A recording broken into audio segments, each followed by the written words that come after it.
Fil-programm tal-lum se nitkellmu dwar kitbiet li ftit li xejn nisimgħu bihom. Se nħarsu lejn rapporti ta' kif bdiet u ġiet studjata il-ħażna tal-ilma fil-gżejjer Maltin tul is-snin.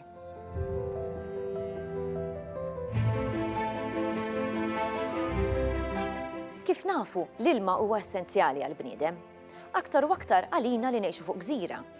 Tul l-istorja tagħna insibu numru ta' kitbiet, ħafna drabi f'forma ta' rapporti dwar x'għandu jsir biex tkun assigurata il-ħażna u l-provviżjoni tal-ilma. Jekk inħarsu madwarna insibu diversi xhieda ta' dan, funtani, pompi, imma forsi l-aktar famuż huwa l-akwedott ta' Winja.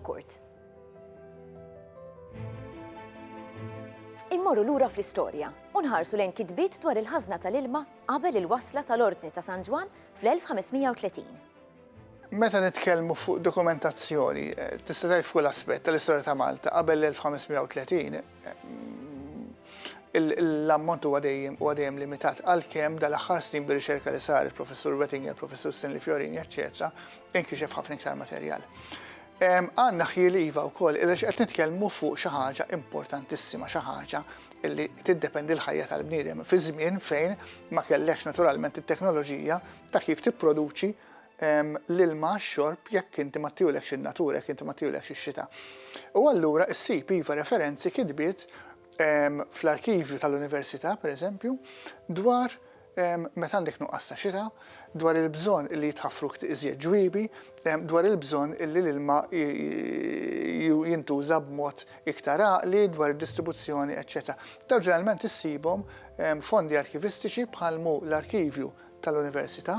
Għandek pereżempju l-volum dak li ngħidulu Univ 11 li kien ippubblikat minn Godfrey Wettinger, u għandek ukoll referenzi għall-ilma, distribuzzjoni, eċetera.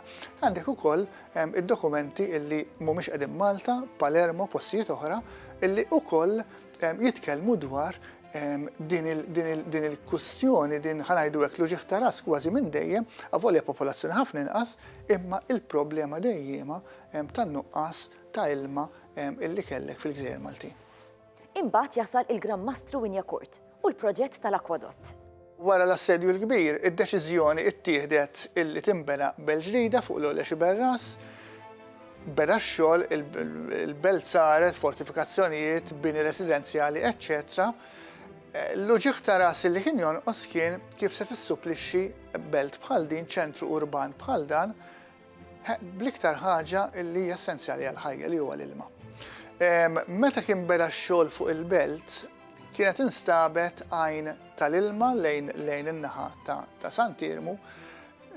Mid-dera ma dina kienet ma kienitx daqshekk ta' użu, nixfet wara ftit, u allura il-problema baqgħet hemmhekk. Issa Malta l-lejjun ewlenin tal-ilma jinsabu lejn ir-Rabat, pjuttost distanza konsiderevoli dak iż-żmien iktar mill-illum biex telep id-diffikultajiet, imma l-Gran Mastru Winja illi sa żmienu l-belt tista' tgħid prattikament kienet lesta, kienet mibnija, Winja iddeċida issa mhux nikkonċentraw fuq il-fortifikazzjoni tal-belt, fuq il-bini tal-belt, imma li nissupplixxu il-belt bl-ilma. U beda allura dan il-proġett biċċa inġinerija għal dak iż-żmien kienet xi ħaġa pjuttost impressjonanti, illi jitniżżel l-ilma mill-lejjun tar-Rabat it-triq kollha lejn il-belt. F'ħafna postijiet is-sistema, il-katusi, eċċetera, għaddej minn taħt l-art, inti ma tindunax, fejn inti għandek diżlivell tal-art, l-erja tal-imrieħel, eċċetera, kellu jinbena l-akwidott biex inti l-ilma dejjem ikollu l-pendil lejn il-belt. Il-Furjana mbagħad għandek it-turretta, għandek turretta l-ħamru, għandek turretta oħra l-Furjana, mill-Furjana dik it-turretta li kellha il-pompi tal-ilma wkoll biex twassal l-ilma tieħ l-aħħar skos ħanajdu hekk lejn il-belt. Meta inti għandek l-ilma l-belt, jistgħu jsiru l-funtani, jistgħu jsiru lejjun, jistgħu jsiru dal-affarijiet kollha, ġifieri il-belt litteralment l-ilma ta' il-ħajja illi tant kellha bżonn meta inti tqis speċjalment popolazzjoni bħal dik.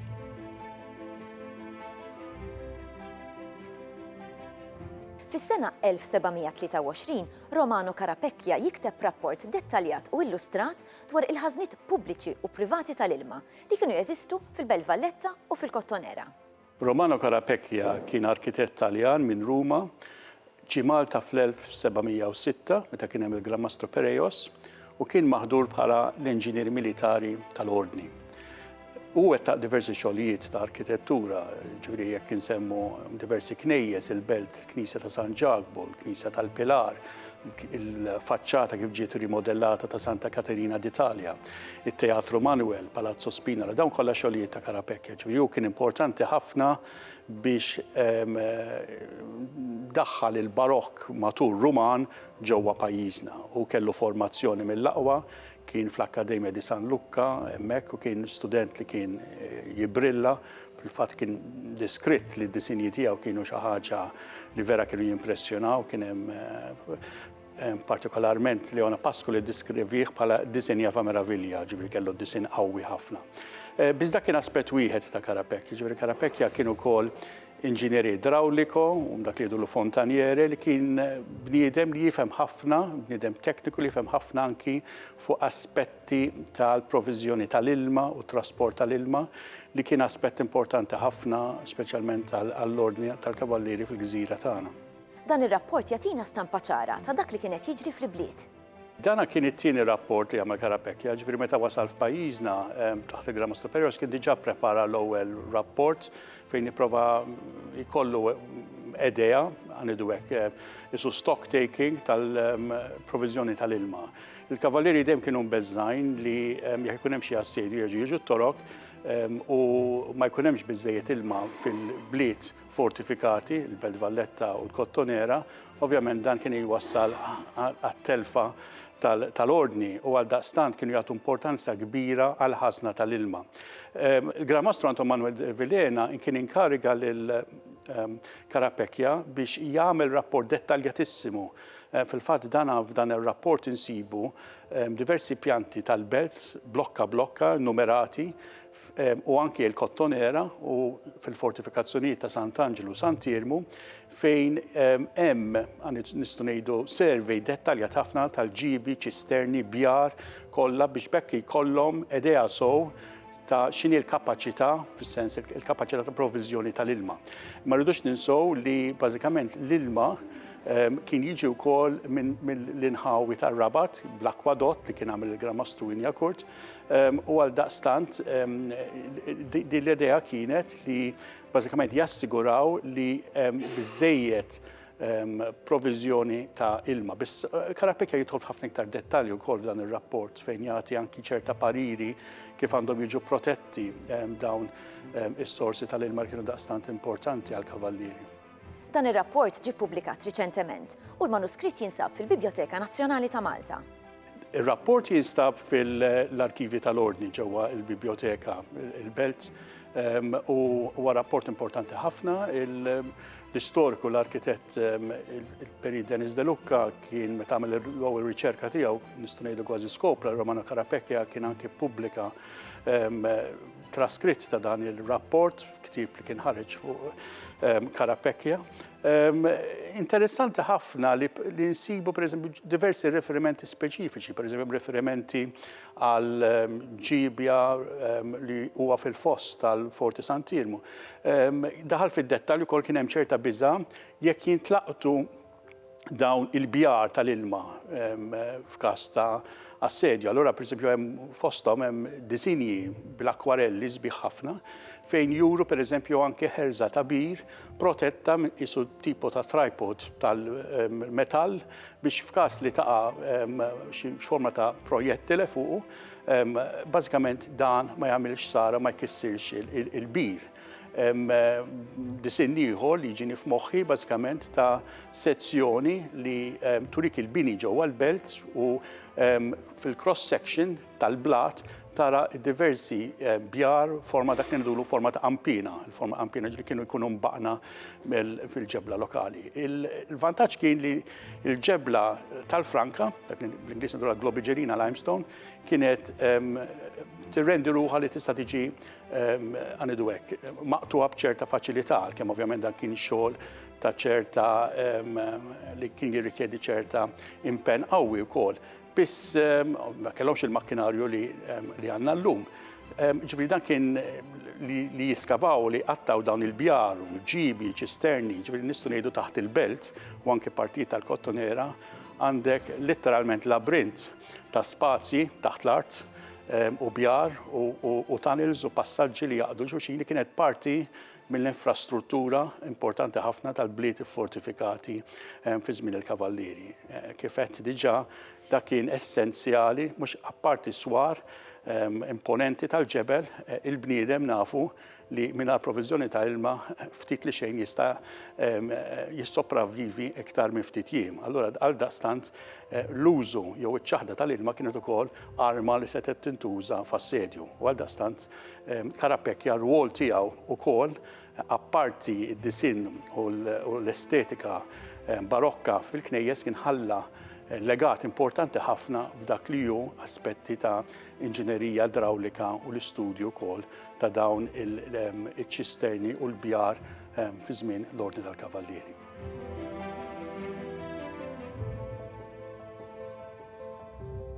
Minn żmien il-Kavallieri nimxu lejn il-perjodu Ingliż.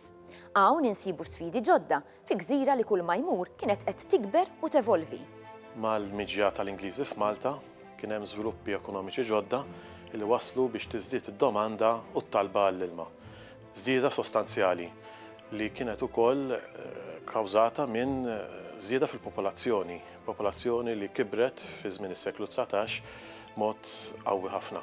Mela kellek żieda fil-kummerċ, Malta saret ċentru importanti ta' kummerċ, kellek ukoll ċirkostanzi oħrajn bħal ngħidu aħna l-Gwerra tal-Krimea, kellek ukoll il-ftuħ tal-Kanal ta' Suez. U dawn kollha waslu biex jiżdied il-kummerċ u jiżdiedu wkoll il-bżonnijiet relatati mal-ilma u l-ħażna tal-ilma. Saru diversi studji u rapporti biex jindirizzaw dawn l-isfidi. Biex tiġi indirizzata din l-isfida tal-provvista tal-ilma u l-isfida tas-sanità, ilma ta' kwalità, ġew meqjusa diversi aspetti. L-ewwel li titjieb il-provvista mill-lejun. Kien hemm infrastruttura li writna mill-kavallieri u din ridet titjieb. Kien hemm mbagħad il-miżuri għall-ħażna tal-ilma u allura bdew jiżdiedu ġwiebi riservi għall-ilma f'diversi inħawi sabiex l-ilma jkun jista' jiġi maħżun, imma mbagħad ukoll ġew introdotti kunċetti ġodda. Hawnhekk kien hemm ir-rwol tal-inġiniera illi faslu soluzzjonijiet marbuta ma' tħaffir ta' spieri, ta' galleriji sabiex riżorsa ġdida li huwa l-ilma fil-pjan tiġi konsidrata u użata sabiex tkun tista' sservi għal bżonnijiet tal-popolazzjoni, popolazzjoni li kull ma jmur dejjem tikber u kif tikber popolazzjoni wkoll jiżdiedu l-bżonnijiet kemm għall provvista nerġa' ngħid u anki għas-sanità, il-kwalità tajba tal-ilma. Fost dawn ir-rapporti insibu dawk ta' Adrian Dingley u Temi Zammit. Insibu diversi studji u rapporti li matul iż-żmien dew jiġu konsidrati sabiex itejbu l-provvista tal-ilma. Fis-seklu 19 insibu studji tal-inġiniera, forsi nistgħu nsemmu l-istudju ta' Bateman illi fi żmien l-inġinier Galizja propona li jiġi sfruttat l-ilma tal-pjan, jitħaffru galleriji sabiex jiġi konsidrat l-ilma mis-sors taħt l-art. Kien hemm ukoll diversi rapporti oħra minn inġiniera differenti u li kollha kienu qed iwasslu sabiex nerġa' ngħid titjieb il-provvista u anki jkollok riżorsi ġodda. Irridu nsemmu wkoll il-Adrian Dingley iva ir-rapport tiegħu illi jirreferi ngħidu aħna illi jsiru jkun hemm ħażna tal-ilma fir-rotta tal-akwadott sabiex l-ilma jkun jista' jiġi maniġjat aħjar fir-rotta tal-akwadott. Kien hemm mbagħad ir-rapporti ta' Temi Zammit aktar tard fil-bidu tas-seklu 20 fejn naraw Temi Zammit mhux biss jieħu konsiderazzjoni tal-kwalità u l-kwantità tal-ilma, jiġifieri kien hemm preokkupazzjoni bl-ammont ta' ilma, bl-ammont ta' riservi u l-ammont tal-provvista. Kien hemm ukoll konsiderazzjonijiet kemm tal-ejjun u anki tal-galleriji taħt l-art. Imma mbagħad naraw interess partikulari fuq il-kwalità tal-ilma u l-introduzzjoni tal-kwalità tiġi konsidrata permezz ta' klorin ngħidu aħna sabiex titjieb dejjem il-kwalità. Mela għandek preokkupazzjoni bil-mart li jiġi indirizzat il-mart.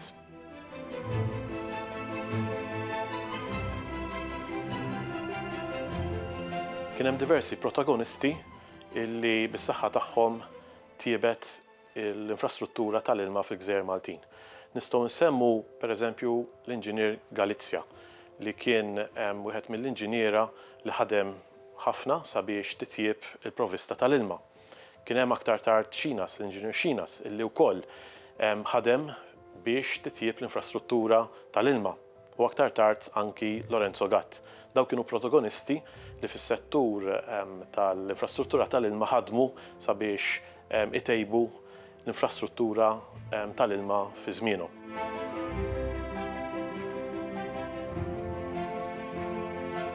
Ma nistgħux nitkellmu fuq l-importanza tal-ilma fil-Gżejjer Maltin mingħajr ma nsemmu lil Osbert Chadwick.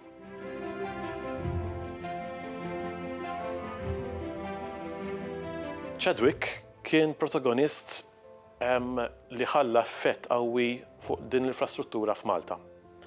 Chadwick wasal Malta fl-1883 u marbuta miegħu hemm ġmielu ta' rapporti li jirreferu għal diversi aspetti tal-infrastruttura f'Malta. Tista' tgħid illi ħadem kemm ma' Galizja, kemm ma' Xinas u ħalla impatt qawwi minħabba wirt importanti li ħalla flimkien mal-inġiniera tal-post f'Malta.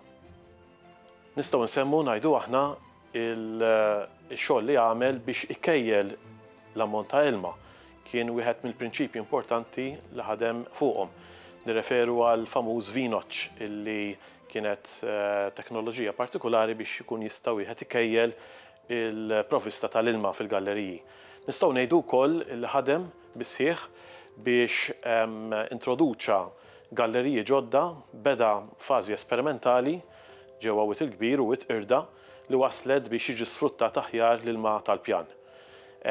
Permezz ta' din ir-riżorsa tal-ilma seta' allura iżid b'mod qawwi il-volum ta' ilma li seta' iservi kemm il-belt iżda wkoll l-irħula. Introduċa, u dan huwa importanti ħafna, introduċa l-ilma fl-irħula u l-bliet tagħna bi provvista kontinwa. Ħadem bissieħ ukoll sabiex jonqos l-użu ta' kanali fil-ġebel u jintroduċi pajpijiet tal-ħadid.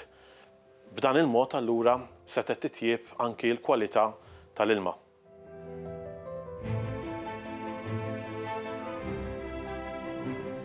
Parti minn ħidmet Chadwick li għadna nistgħu narawha sal-lum huma Chadwick Lakes. Nistgħu wkoll nirreferu għal Chadwick għal xogħlijiet oħra li influenza jissemma iċ-Chadwick Lakes. Iċ-Chadwick Lakes marbut l-aktar ma' provvista ta' ilma għall-agrikoltura li kien importanti ħafna wkoll. U allura għandna iċ-Chadwick Lakes introduzzjoni fuq il-qlejja ta' sensiela tal-uħa l-ilma, dams, li permezz tagħhom allura kellek l-ilma li jinġema illi jista' jippenetra fl-art iżda wkoll jintuża għall-agrikoltura. Huwa post li għadu jissemma għall-Inġinier Chadwick sal-ġurnata tal-lum.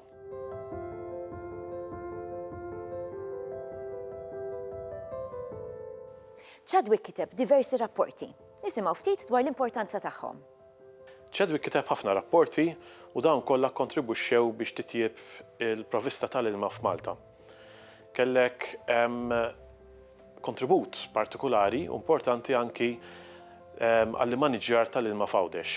Ir-rapport li kiteb wassal biex kien hemm infrastruttura f'imġar ix-Xini, pumping station, il-fdalijiet tagħha dom jeżistu sal-lum u kien strumentali biex tittieħed aktar b'importanza r-riżorsa tal-ilma f'Għawdex.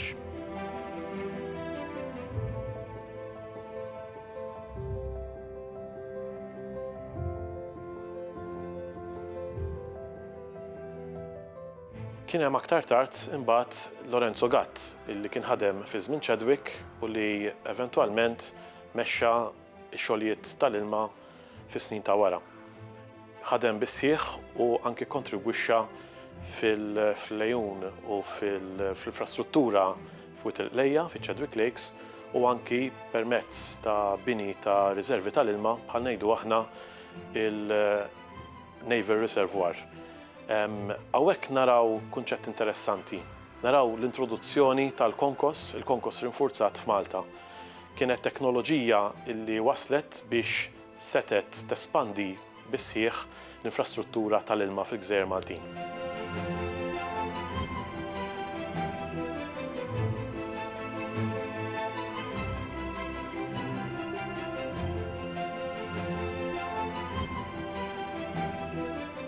Bekk rajna li b'dawn ir-rapporti nistgħu nifhmu kif tul iż-żmien l-ilma kien dejjem priorità. Dawn ir-rapporti huma il-pedament biex dan il-qasam ikompli jiġi żviluppat b'mod sostenibbli. B'dan wasalna fit-tmiem programm ieħor. Narawkom għal-imiss.